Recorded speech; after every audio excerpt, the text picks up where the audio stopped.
Assalomu alaykum. Kunning muhim voqealari tafsiloti bilan efirda xabarlar. Studiyada Hurmat Aynurmatova. Avval bugungi dasturdan qisqacha. Bishkek issiqlik elektr markazi bo'yicha so'nggi qaror chiqdi. Aybdorlarning nomi aytildi. Do'stlik chegarasining maydoni kengaytirildi. Atrofidagi 35 uy kimoshdi savdosi orqali sotib olindi. Aygul tog' qo'riqxonasi 5 yilga yopilishi mumkin, sababi gulning soni kamaymoqda. Shahar turg'unlarining o'sh tozalikdan qarzi 18 million so'mga yetdi. Bu bo'yicha reyd tashkil qilindi.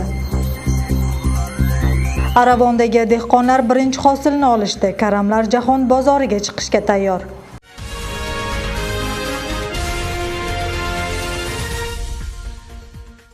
Bishkek issiqlik elektr markazidagi voqea bo'yicha xulosa chiqarildi. Komissiya avvalgi Premier ministr Jantaro Satobaldiyev bilan o'sha vaqtdagi energetika ministri Jo'g'org'i Kengashning hozirgi deputati Osmonbek Artiqbayevni aybdor deb topishdi.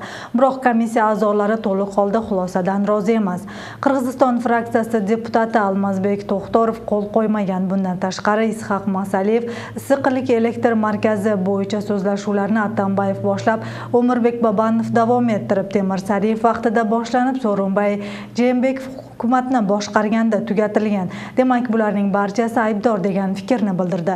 Eslatib o'tsak, Bishkek issiqlik elektr markazini modernizatsiya qilish uchun Xitoydan 386 million dollar nasiya olishgan. Uning ustama foizi 94 million dollar. Issiqlik elektr markazini ta'mirlash bo'yicha so'zlashuvlar 2010-yili boshlanib, 2015-yili birinchi binoning poydevori boshlanadi. 2017-yilning yozida ochilgan issiqlik elektr markazi 2018-yilning 26-yanvarida buzilib, Bishkek shahrining turg'unlari issiqliksiz qolishgan edi. Qo'shni O'zbekiston bilan Qirg'iziston o'rtasidagi do'stlik o'tkazish bekati kengaytirilmoqda. Bu yerdagi chegarada joylashgan 35 uyni kimoshdi savdosi orqali hukumat sotib oldi. Endi loyiha bo'yicha o'tkazish bekati tartibga solinib, xalqaro talabga javob beradigan kabinalar o'rnatiladi. Bu haqda hamkasbim bayon qiladi. Do'stlik chegarasi bilan O'zbekistonning Do'stlik nazorat bekati orasidagi 35 ta turar joylar olindi. Hozirda 3 uyning ishi sudda ko'rib chiqilmoqda. U yerdagi uylarni hukumat kimoshdi savdosi orqali 129 million so'mga sotib oldi. Sotib olishda mustaqil komissiya faoliyat olib borib, mutasaddi tomonlar bilan hamkorlikda uylar narxini belgilashgan. Turar joyina baylanishdi bo'ldi. Кейбір uylarda 2 semyadan, 3 semyadan turganlar var ekan. Anan turar joydan o'zining göz qarandisiz bağlı xizmati tarafından o'yilgan summalarda bölüp berildi. Nazorat bekati uchun uylar o'rniga chegaradan o'tgan odamlarga ro'yxatga oladigan kabinalar faoliyatini boshlaydi. Shu bilan birga yuk tashish uchun alohida piyodalar va avtomobillar uchun esa alohida joylar quriladi. Hozirda 6 ta konteyner qo'yilib, qo'shimcha ro'yxatga oladigan joylar tashkil etilgan. Азырынча калкты кабыл алуучу терезелерден канчону орнотуу жөнүндө сүйлөшүп жатабыз. Анткени чек-арада эл жык болгондуктан калкка тез жана сапаттуу кызмат көрсөтүү зарыл. Аны менен катар кызмат орундар да түзүлүшү керек болот. Bir sutkada 2000 ga yaqin odam o'tishi rejalashtirilgan nazorat bekatidan hozirgi kunda 10 mingdan 15 mingga yaqin aholiga xizmat qilmoqda. Ularga ko'ra xizmat ko'rsatish avvalgiga nisbatan tezlashgan, shunda ham xatoliklarni kuzatish mumkin. Ta'ziyaga o'tyapti, ular bez o'chirt o'tyapti. Endi o'tish ham sal oson bo'lsa, o'chirt bilan faryodga bo'lsa tezroq bo'lib ketadi o'zi. Ochib qo'ysam biz qarilar qiynalib ketyapmiz. Men qachon yetaman 10 etgan. Mashina asfaltlar yaxshi bo'lsin, tepasi yopiq bo'lsin, sharoit yaxshi bo'lsa, o'tganlarga yaxshi bo'ladi-da. Hozir mana hamma minnatdor. Tepasi yopiq bo'lsa, yomg'irda qiynalmaymiz. Biz o'zimizni tamoshni tomonda yopiq, hamma joy. Shuni yopiq qilib berishsa. Уже талаптар атқарылды, алдында отдельный жол қылып, шағыл төгілді, үстіне жақын қарада, үсті дағын жабылады. Бұл мәселе уже жақын қарада шешіледі. Nazorat bekatga og'ir yuk tashiydigan avtomashinalarni tekshiradigan uskunalar ham o'rnatiladi. Unda yuk mashinalari ichida nimalar borligi va vazni haqida aniq ma'lumotlar olish mumkin. Xususiy shaxslarga xizmat ko'rsatish uchun qo'shimcha 16 ta oyna quriladi. Loyiha amalga oshsa navbat kutganlar soni ozayadi. Hilola Ashurova, Chanarbek Alibekov, Argen Qalibek o'g'li, Intimaq. Batkan o'rmon xo'jaligi Oygultog' botanika qo'riqxonasini 5 yilga yopish haqidagi taklifni hukumatga yubordi. Sababi joriy yilda 50 ga yaqin gul uzilib, o'tgan yilgiga nisbatan 10 martaga ko'p. Agar yil sayin shunday ko'rinish qaytalansa, 3 yil oralig'ida Aygul guli qolmasligi ehtimoli bor. Taklif qo'llov topib, moratoriy e'lon qilinsa, natijasi qanday bo'ladi? Navbatdagi lavhada bilib olasiz. Hozirda Aygul guli 100% gulini to'kib, bu yilgi mavsum yopildi, ammo joriy yilda gulni uzganlarning soni ham 10 holatga ko'paydi. Bunga dalil sifatida esa o'smirlar uzilgan bir quchoq gul bilan suratga tushib, ijtimoiy tarmoqlarda qizg'in bahsga sabab bo'lgan edi. Barini olib tushganmiz. Ani ko'rgan ellar bizni jo'g'an o'ylashgan. Janob bera ikki belgisiz kishi, qizil joylatgan kishilar bizni uzishgan deb surat ko'tardi olishdi. Biz ularga barib tushundirdik. Biz o'sha qarovchilar bizni formalarimiz bor deb ko'rsatdik. Biroq ular tushunishgan yo'q. Bizni suratlarda o'chirishgan yo'q. Dunyoda kamyob hisoblangan qizil kitobga kiritilgan aygulni uzish taqiqlangan. Buyruqni bajarmaganlar 300 so'mdan 1,5 ming so'mgacha jarimaga tortilishi qaralgan. Bu yilda 50 dan ortiq gul uzilgani bilan hech kim jarimaga tortilmagan. Hozircha biroq aqd жазылып кармалгандар жок. Эгер калмаган болсо, bir gül үчүн 300 сом айып салынып туруп, анан 1000 сомдон 1,5 миңге чейин административдик штраф жазаланат колдонулат. Batkandagi o'rmon xo'jaligi xodimlari ogohlantirishganiday, gulni uzgan holatlar davom etaversa, 3 yil ichida aygul umuman chiqmay qolishi mumkin. Shuning uchun mazkur xizmat 5 yilga qo'riqxonani yopish tashabbusini ko'tardi. Agar taklif qabul qilinib, moratoriy e'lon qilinsa, qo'riqxonaga suv tortilib, tog' etaklariga ignabarli ko'chatlar ekiladi. Ularning ostida aygul urug'i sepilib ko'paytiriladi. Akimchilik, oblastlik yetakchilik uni bugungi kunda to'liq qo'llab, hozir dokumentlar bit emede жатат. Жоғарғы кеңеште. Егер трансформация болып эме болса, бұл уже Баткен тоқа чарбасының балансасына өтеді тағын, biz ал жерде толыққанды іс жүргізуге мүмкіншілігіміз болады. Yopilganidan so'ng qo'riqxonani muhofaza qilish ishlari kuchaytiriladi. Aygulni ko'rgani kelganlar esa tashqaridan nazar sola oladi. Eslatib o'tsak, Aygul Tosh davlat qo'riqxonasining umumiy maydoni 250 gektar, u 1978-yili muhofazaga olinib, gul qizil kitobga kiritilgan. Bugungi kunda O'sh shahri bo'yicha tozalikdan qarz 18 million so'mga yetgan. Bu 2013-yildan buyongi summa. Har bir kishi uchun 30 so'mdan belgilangan pulni 4-5 yildan beri to'lamagan yashovchilar shahar chetida istiqomat qilishadi. Ularning eng ko'pi 10 mingdan ortsa, kami 5-6 mingni tashkil qiladi. Shu sababli qarzni undirish maqsadida O'sh tozalik korxonasi xodimlari reyd tashkil qilishdi. Reyd Petrova ko'chasidagi 62-uydan boshlandi. Bu uydan yosh bola chiqib, hududiy tozalik nozirini ko'rib, otasini chaqirishga kirib ketdi. Birozdan keyin ochilgan eshik yopilib, tozalik xodimlarini ovora qilishdi. Yashovchilar bu uyni yangi sotib olganini aytib, tozalikdan boshqa kommunal xizmatlardan ham qarzi borligini bildirdi. Chiqindidan qarzi 9 ming so'mga yetgan. Bu vaqtgacha bir necha marta ogohlantirishlar berilgan. Biroq hech qanday natija chiqmagani uchun bugun bayonnoma rasmiylashtirildi. Beri sivetlerden demelerden hem qarzları var. Anan oşanı beriga givolarda ötközdik. Hem şu musur kaldı da biz geç. Bölü berip kalganlar telefonduk var eken, belki nemelerdik var eken. Aktus bu. Neme qilib? Zaktga qo'l qo'yib beringiz ana qaysi? Число kun to'lashingizni aytib, nima debitordan araltirayli. Ko'payib Turon hududiy kengashining To'lanov ko'chasidagi 45-uy egasi 4 yildan beri chiqindi uchun pul to'lamagan. So'nggi 1 yildan beri unga 10 ga yaqin ogohlantirishlar berilgan, biroq u ham ogohlantirishlarni e'tiborsiz qoldirgan. Bayonnomani rasmiylashtirish uchun uy egasi tashqariga chaqirilganda, xonadon bekasi tashqarida kameraga tushdan qochib, uyga kirgani bo'yicha qaytib chiqmadi. Elisa geldi de bergen. Bitir ana. Постоянно ana. Постоянно şunday qiladi. Abidvatto jaranlar 3-4 yıldan beri вообще musurga akça töleşpeydi. Qarızımdan 3,5 aşıp ketdi. Bir tim berelek, постоянно kelebiz, şunday ızıçı qılatdağı musur taştaşat. Biroq musurga akça төлebeydi. Bir tim töleşpeydi. Постоянно şunday toplamışı. Ötkende men musur o'z mashinamda eshigini sindirishdi. Onda da 10 chiqpasdan olib ketdim musurlarni kelib. Isabayev ko'chasidagi 8-uyda ham ogohlantirish qog'ozlari e'tiborsiz qoldirilgan. Bu uyda ham chiqindiga pul to'lash 4 yilga kechikkan. Endi bu kabi uylar uchun tuzilgan bayonnomalar ishi sudga oshiriladi. Qarzi ko'p ketgan abonentlarga, jana egerde o'sha eskirtuvlarga bosh ivesi tegishli organda qayrilga to'g'ri keladi. Andan sirtqari o'sha sot organlarini bizning өзүбүздүн жобо боюнча кайрылабыз. Bugungi kunda O'sh shahri bo'yicha aholini tozalikka bo'lgan qarzi 18 million so'mga yetdi. Bu 5 yilgi qarz ekanligini tozalik xodimlari aytishmoqda. Ular qarzlarni so'rab kelganda turli nizolar paydo bo'lishini bildirishmoqda. Шаардын тургуну болгондон кийин шаардын ар бир чыккан мыйзамына баш ийип, ошо тазалыкка өзүнүн деңгээлинде төлөп бериш керек акчаны. Bundan buyon chiqindi haqini to'lamagan yashovchilarga O'sh tozalik korxonasi tomonidan bir marta ogohlantirish beriladi. Berilgan muddatda qarzlar to'lanmasa, bayonnoma rasmiylashtirilib, ishi sudga oshiriladi. Nozirlar bilan janjallashib ishiga to'sqinlik qilganlar ro'yxati shahar meriyasining ma'muriy komissiyasiga o'tkaziladi. Hurmatoy Nurmatova, Ayzada Aytaliyeva, Azam Buzrikov, Intimaq.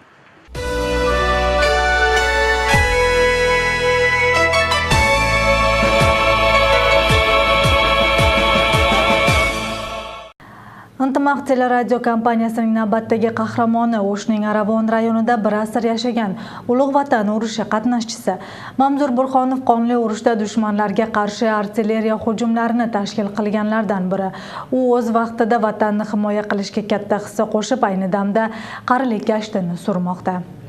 Hozir mana shaptollar ham o'ralab qolibdir mana. Faxriy Mamzur Burxonov bu yili 100 yoshga kiradi. Hamon tetik, o'zi sayr qilib toza havoda aylanishni yoqtiradi. Shu bilan birga 70 yoshli o'g'liga hovlidagi ishlar va hayvonga qarash bo'yicha maslahatlar berib turadi. Bu ikkilaslarda ko'rdingmi? Suv qo'yildi-ku, endi mana onalar olaveradi. Anar suvni oz ichadi. Mana ular ko'rak ichadi, shaptoli, gilas bilan suvni ko'p ichadi. Suv qo'yish kerak. Qahramonimiz Mamzur Burxonov shunday zamonda yashayotganiga shukr qiladi. Sababi 23 yoshida jang maydoniga otlangan qahramonimiz ochlik, yetishmoqchilik kunlarini ko'rdi. Xarkov, Stalingrad, Moskva shaharlarida bo'lib artilleriyani boshqargan. Ot dedi. Attıqanan keyin, atqanımızdan keyin pravi dedi, praviga attık. Levi dedi, leviga attık. Anan keyin to'xtat desa, to'xtatib qo'ydi. Shunday bo'lib katta arıyalarda ishlaganman. Non yo'q, och, doktorlar ham och. Ana hadeb saldik. Çocuğun göğsünü öğrettim ben, mayını öğrettim koşup. Alam men toplab turib doktorlarga beraman. Doktorlar suyunib olib javolatlar. Shunday qilib 1944-yili vataniga qaytishga majbur bo'ladi. Sababi Moskva shahrida dushman samolyotini yo'q qiladi.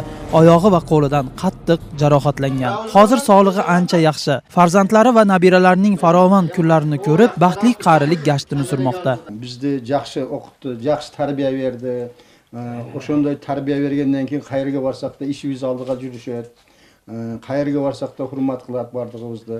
Bizning uyimizning quti, bizning davlatimiz, bizning uyimizda nima bo'lsa, hamma narsa qanday yaxshiliklar bo'lsa, shu atam orqali bo'lgan. Bir kengash bir narsa bo'lsa, so'raymiz, qanday bo'lyapti, qanday bo'lyapti desak, to'g'ri maslahatini beradi. Faxriy Mamzur Burxonov jasorati uchun g'alabaning 40 yilligida 1-darajadagi orden bilan taqdirlangan. Shu bilan birga 30 dan ortiq turli darajadagi medallar sohibi. Qishloq hukumatı tomonidan har yili 10 ming so'm miqdorida pul mukofoti topshiriladi. Qizilda da bir o'ylanib o'tamiz. Aqchalay, ko'mir, anan o'tinlarini, ko'mir o'tinlarini. Boshqa da bir yardımlar bolsa bereli otaz. Bizden FAP nasıl semden metr ayımları barlaşıp kemçilikleri bolu densolığından qarab, manayından qarab turabız. Tumanda 2 nafar urush faxriysi, 30 ga yaqin front ortida mehnat qilganlar bor. Ular soni yildan yilga ozayib bormoqda. Biroq ularning jasorati, xalq osoyishtaligi uchun qilgan xizmatlari hech qachon unutilmaydi. Bobur Tojiboyev, Nurjamol Barg'imbayeva, Qimmatbek Absamat o'g'li, Intimaq. Aravon rayonida dehqonlar birinchi hosilni ola boshlashdi. Bu yerda erta ekilgan karamlar Rossiya bozorlariga ham yetkazilmoqda. Dehqonlarning bu yilgi hosilini savdogarlar daladan olib ketishmoqda. Dehqonlarning ishi bilan navbatdagi lavhada tanishasiz. Alijon O'rinboyev erta ekkan karamlarni qarab chiqmoqda. 90 sotiq yerdagi karamlarning yarmi sotilib bo'ldi. Karamning 2 xil turini ekkan dehqon kuzgacha yana 2 marta hosil olishni rejalashtirgan. Bu kapsalarni mana sotib bitgan, bularni sotib bitgandan keyin o'rnina dag'i shunday o'rta kapsta ekamiz. Bosay kapstasidan dag'i ekamiz. Bularni dag'i o'sha sotamiz. Aravanda o'sha Optoy bozorimiz bor, o'sha yerga yaqin. Klientlar o'zlaridan kelib olaveradi. bizda olib borib sotamiz. Hosilning yarmi ketgan xarajat o'rnini qopladi. Qolgani dehqonning sof foydasidir.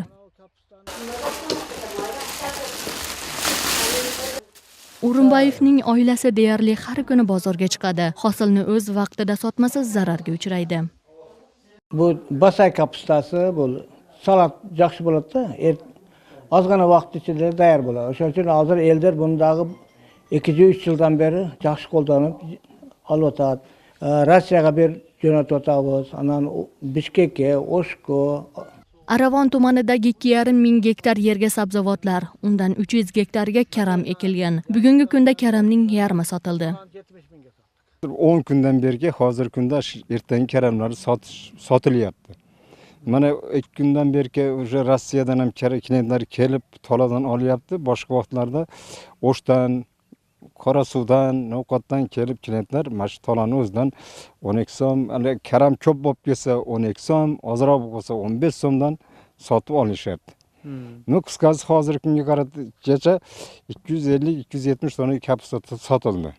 Aravon tumanida birinchi hosilni olish ishlari yakunlanib qoldi. Yaqin kunlarda erta pishar karamlar olinib bo'lgandan keyin ekin maydonlari ikkinchi hosilga tayyorlanadi. Ta'kidlab o'tsak, bu tumanda dehqonlarning aksar qismi kuzgacha 3 marta hosil oladi. Hilol Ashurova, Maratbek Akimbek o'g'li, Qimbat Abdusamad o'g'li, Untimoq. O'sh oblasida yil boshidan beri yosh o'smirlar ishtirokida 33 yo'l halokati sodir bo'lgan. Unda jarohatlanib halok bo'lganlar ham bor. Shuning uchun yo'l harakati xavfsizligi xodimlari aksiya uyushtirib, yoshlarni halokatlardan uzoq bo'lishga undashdi. Shu va boshqa xabarlar bilan qisqacha tanishib oling.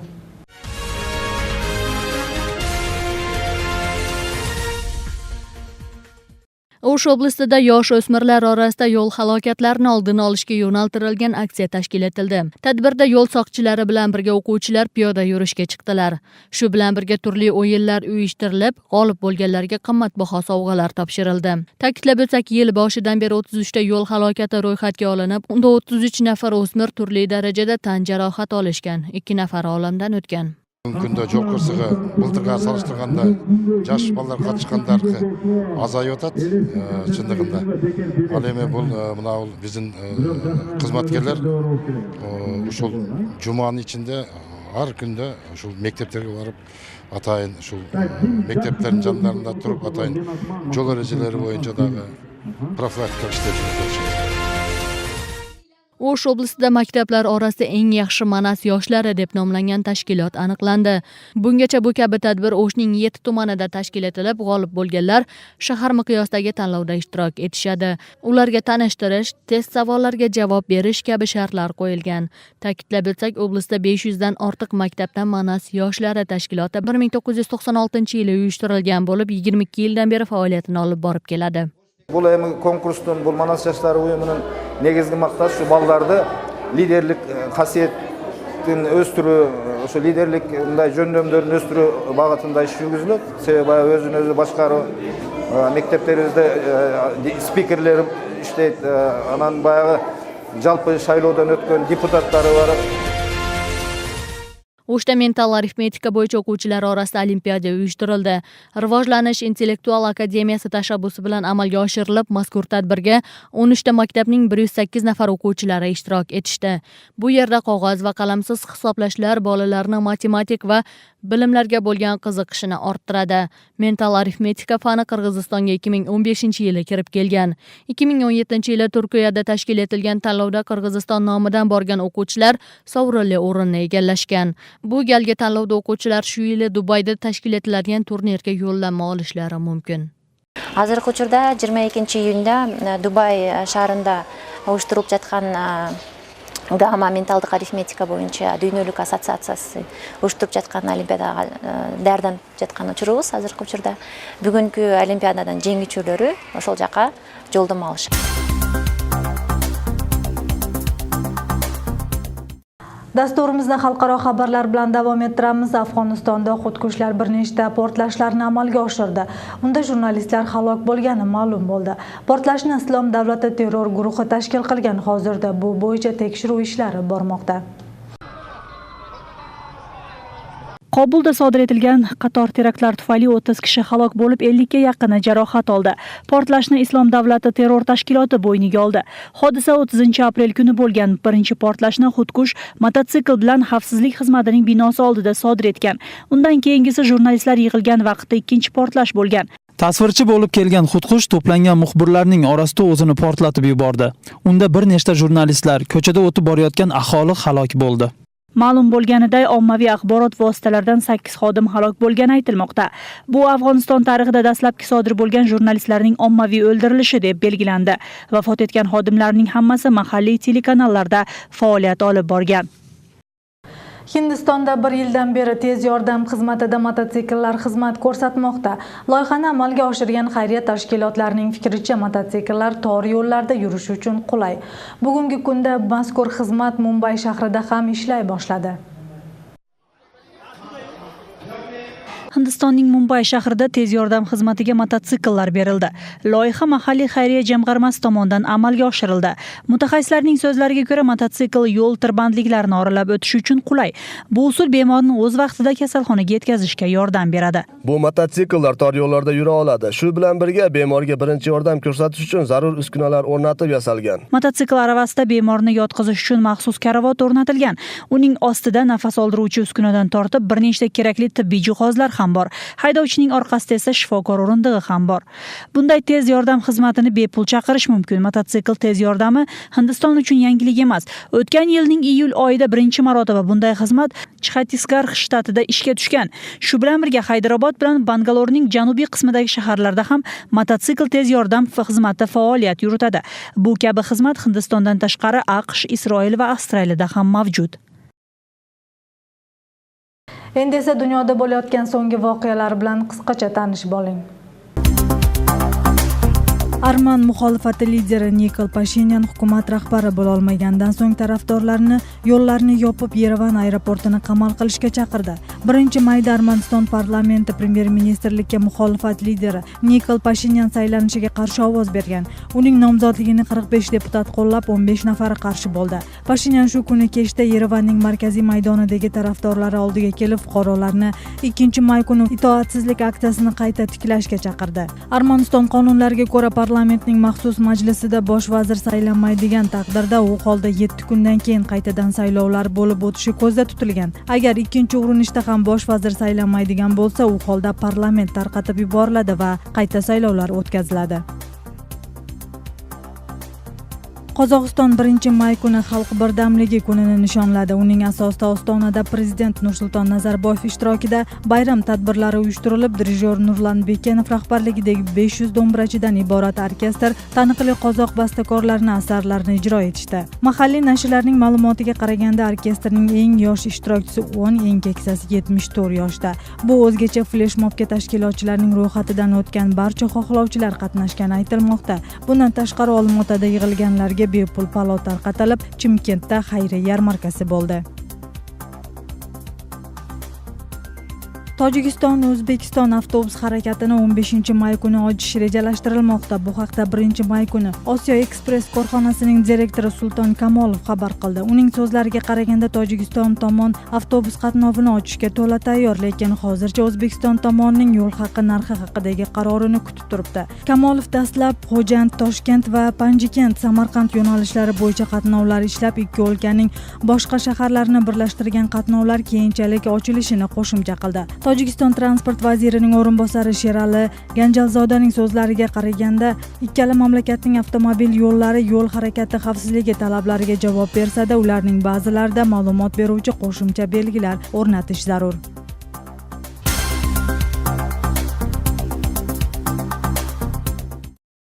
Dasturimizni sport xabarlari bilan davom ettiramiz. Kecha Oqjar qishlog'ida VF2 Challenge 14 turniri tashkil etildi. Qoidasiz jang bo'yicha musobaqaga Qirg'iziston, Rossiya, Qozog'iston, Tojikiston va O'zbekiston sportchilari ishtirok etishdi. O'lkamizda darajasi bo'yicha eng yuqori hisoblangan bu turnirda umumiy qancha uchrashuv bo'lib, qancha chempionlik kamarlari o'yinga qo'yildi. Shuningdek, xalqaro musobaqani qishloqda o'tkazishning maqsadi nimada? Muxbirimiz hikoya qiladi. 1 may Xalqaro Mehnatkashlar kuni munosabati bilan VEF asosida 2-marotaba Aqjar kubogi o'tkazildi. Musobaqaga Qirg'izistonning 7 oblastidan va qo'shni o'lkaning bir necha sport klublaridan polvonlar 6 vazn toifasida ringga chiqdilar. Bu turnirga negizdan 5 mamlakat kelib qatnashadi. Baya Rossiya, O'zbekiston, Qozog'iston, Tojikiston jana Qirg'izistonning 7 oblastidan kelgan mushkillar qatnashib yotishadi. Bu turnirdan o'tkaru maqsadimiz shu ayol jergasini yoshlarni o'niktirib, o'stirib, sportga dem kuch berib. Turnirda boshqalarga nisbatan yengil vazndagilar birinchi ringga chiqdi. Ulardan biri grappling va sambo bo'yicha o'lka chempioni Muhammad Ali mahalliy sportchimiz bilan jangga tushdi. U raqibini birinchi raundning 53-soniyasida mag'lub etib, birinchi juftlikning g'olibi bo'ldi. 57 salmoqda mushtasdim. Alay rayonida Alay degan klubda trenirovka qilaman. Buduysa 3 turnir o'tkazdik, 3-da teng jengish inshaalloh. Bari yaxshi. Turnirda barchasi bo'lib 25 ta musobaqa o'tkazilsa, ularning bir nechasida g'olib bo'lgan sportchilarga VEF Global turnirga yo'llanma berildi. So'nggi 3 ta turnirda esa chempionlik kamari uchun jang olib borildi. Unda 3 ta vazn toifasida qirg'izistonlik sportchilar qo'shni davlat vakillariga qarshi ringga chiqdi. Ulardan biri O'sh gumanitar pedagogika institutining sport klubi a'zosi o'zbekistonlik sportchiga qarshi ringga chiqib, birinchi raundda mag'lub etdi va muxlislar e'tirofiga sazovor bo'ldi. Men uchun bo'y aldan qiziq bo'ldi deb o'ylayman. Men sopernigim ayay kuchli bola ekan. Birinchi raundda o'tib oldim. Natijada qolgan 2 ta musobaqada o'rta vazn toifasida jang qilgan o'shlik Daniyar Jumabayev tojikistonlik, og'ir vazndagi Sanjarbek Qudayberdog'li esa Rossiyadagi raqibini mag'lub etdi. Shunday qilib Aqjar kubogidagi 3 ta chempionlik kamarining barchasini vatandoshlarimiz Qirg'izistonda olib qoldi. Bugun sizlarga yetkazmoqchi bo'lgan xabar va lavhalarimiz mana shulardan iborat. Oldinda sizlarni ertangi kunga olingan ob-havo ma'lumoti kutmoqda. Tuningiz osuda o'tsin, xayr omon bo'ling.